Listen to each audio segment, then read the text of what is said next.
This is Unit 3, Video 1. In this unit, we will be discussing atoms, an extremely important understanding when studying chemistry. We'll talk about atoms, what they are, what they're made of, their properties, and so forth.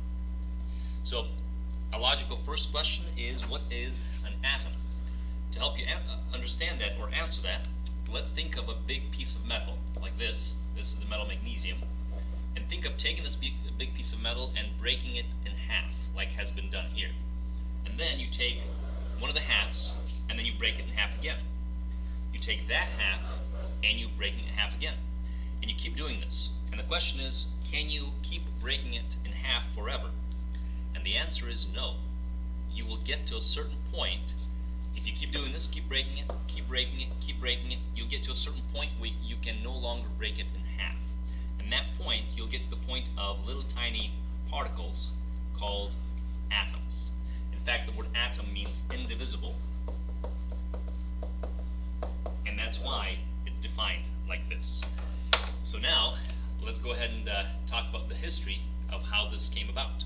The first person that was involved in defining the atom in its modern sense was John Dalton. You have a nice picture of him right here. And in 1808, he said that an atom is a small, tiny, hard, indivisible sphere. So he thought of atoms as little tiny spheres. Now here we have a few different colored spheres, and he would think of these different spheres as different elements. So an element would be made of a different type of sphere. So maybe this big sphere is the element silver, Ag. Maybe this red sphere is the element chromium, Cr. Maybe this one is the element, who knows, iodine. Maybe more like about fluorine. And that's what was thought of initially in terms of atoms. And here we say that atoms mean indivisible. Now, the Greeks were really the first to define this idea of the atom. And so we just kind of picked it up in modern times and ran with it. But they had the idea of atoms. In fact, this is a Greek word, atom. So today's definition will say that an atom is the smallest unit of an element that maintains the properties of that element. That's kind of a fancy way of saying elements are made of little tiny atoms. And then an element will be defined in terms of an atom. It's a pure substance, we mentioned this before, made of only one kind of atom. So notice that both of these definitions depend on each other. The element definition has the word atom in it, and the atom definition has the word element in it. So here we have three different elements. Here is the element chlorine.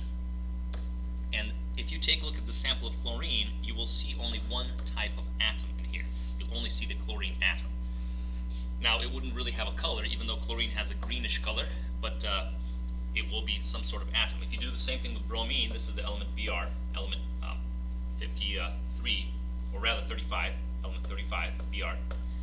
And if you take a look at it, you'll see that it's composed of only one type of atom. Same thing here, this is sulfur. If you look at these, you'll see they're composed of one type of atom, if you could see the atoms. Now, these three atoms would be different, that is true. And so this idea of an atom being defined as separate individual parts is correct. Along came Mr. Thomson, J.J. Thomson. Here's a fine picture of J.J. Thomson for your visual pleasure. In 1890, so a little bit of time had passed, he found that atoms give off some sort of negative particle. These negative particles were called electrons. So J.J. Thomson's model, he realized that, well, if electrons are coming off of it, so some sort of particle called an electron must be present in an atom.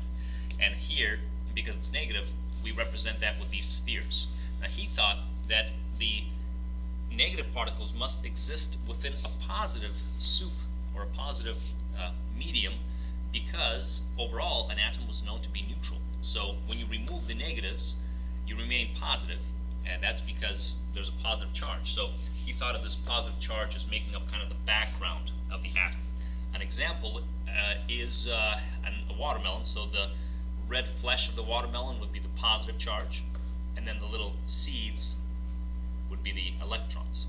Another way of putting it is something called the plum pudding model, which is the same picture except with a little plum pudding cake. But that does the same thing. Little raisins in the pudding cake would be the electrons. So this was another step forward in our understanding of the atom.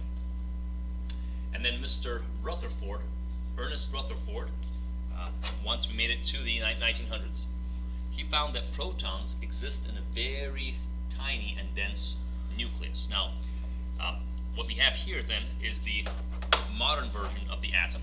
Here you have the nucleus, little tiny thing. This is the nucleus. And around it is the electron cloud.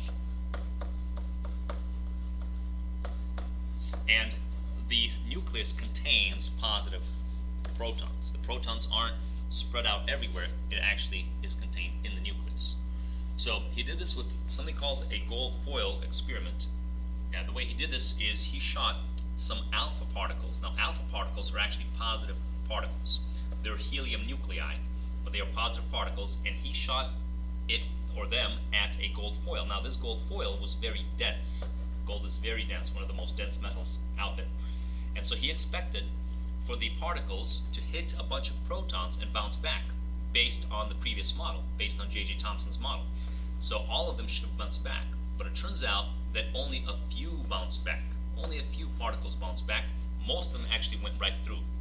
A few also got deflected, so these here got deflected, means they kind of got bumped over, but they kept going forward. And he found out from this that most of this gold foil is actually made up of electron clouds, big electron clouds, but really, really tiny nucleus.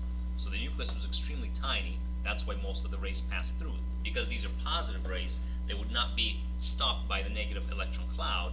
They would only be stopped by the positive nucleus. And that's what actually happened. So he discovered really the nucleus and the protons that exist inside the nucleus. So the nucleus here, let's define it, is a very dense region of the atom, housing both the proton and the neutron. And the electron then would be the particle orbiting the nucleus of the atom. So this is the modern vision of the atom, which is the way we see it today. We're going to give you a few more details about it. Here is the breakdown of the three particles along with their charge and their mass. So protons are positive. Think of P as positive.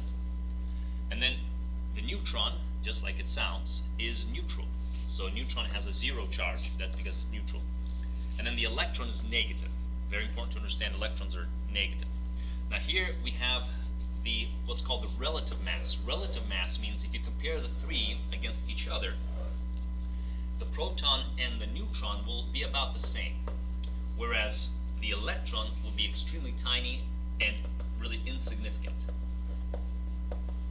That's the idea. That's why it says 0. It's really 0.0006, which is a really tiny number. The real masses of the protons are given here. You'll notice the real mass is 1.67 times 10 to the negative 24th. Very, very tiny number. So these are really, really small particles. Notice a proton and a neutron are about the same if you use three significant figures.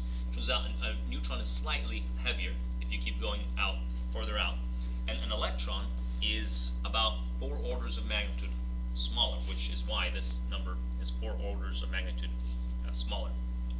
Now, this unit here, AMU, that we were discussing, is actually a special unit called the atomic mass unit. And it's used for little tiny atoms, particles. It's a special unit created to weigh atoms. And it's equal to 10 to the negative 24th grams, about 10 to the negative 24th grams. So this is the summary of the three particles, very important to understand.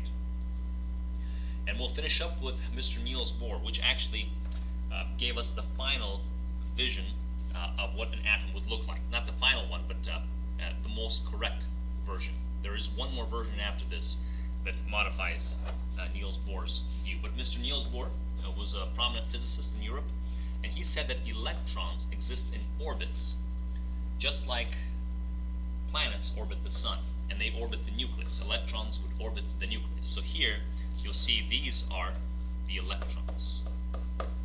And notice there are two different levels. There's that level, there's also the inner level. So electrons will orbit in these levels. There's actually a third level and a fourth level, and on it goes. And that is how he viewed the atom.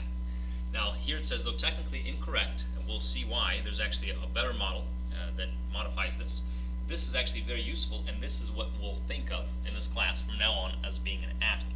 You have the positive protons, you have the neutral neutrons, and then you have the negative electrons circling in special orbits around. Now the nucleus here is much smaller, so this is too big for the nucleus. So in real life, it'd be extremely tiny, much tinier even than this model right here.